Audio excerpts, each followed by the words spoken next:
प्रियजनों, आज मैं आपको एक ऐसी कहानी सुनाने जा रहा हूँ जो हमें यह सोचने पर मजबूर करती है कि शांति और संतोष वास्तव में कहाँ से आते हैं। अक्सर हम सोचते हैं कि अगर हमारे पास ऐशो आराम हो, महल हो, सुख सुविधाएं हो तो हमें सच्चा सुख मिलेगा।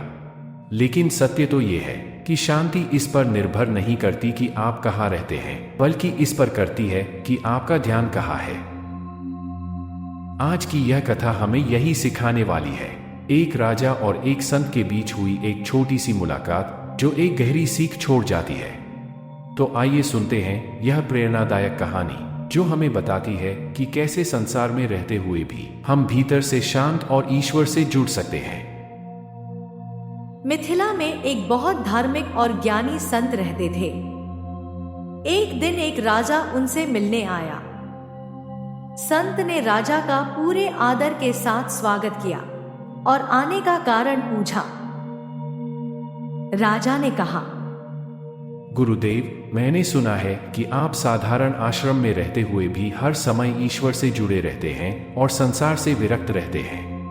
मैं राजमहल में रहता हूँ जहाँ कई प्रकार के भोग विलास हैं, फिर भी मैं यह स्थिति प्राप्त नहीं कर पाया।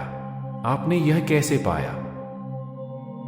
संत ने उत्तर दिया, राजन, आप ऐसे समय पर आए हैं जब मैं अपने काम में व्यस्त हूं। मैं बाद में आपके प्रश्न का उत्तर दूंगा।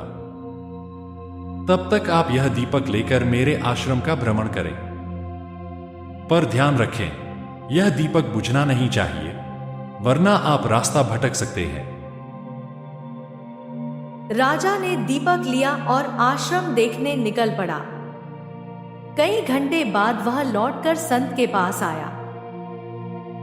राजा ने कहा, गुरुदेव, मैंने आपके आश्रम के हर कोने को देखा, परंतु फिर भी कुछ भी नहीं देख पाया। संत ने पूछा, क्यों? राजा ने कहा, क्योंकि मेरा सारा ध्यान इस दीपक पर था कि यह बुझ न जाए। संत मुस्कुराए और बोले, राजन, मेरे साथ भी यही होता है। मेरा संपूर्ण ध्यान ईश्वर पर होता है।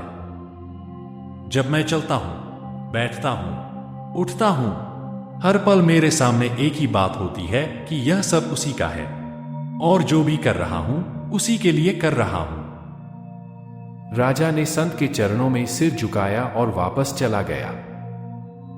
प्रियजनों, आज हमें सीखने को मिला, ईश्वर से जुड़ाव भोग विलास या स्थान पर नहीं, बल्कि मन की एकाग्रता और आस्था पर निर्भर करता है।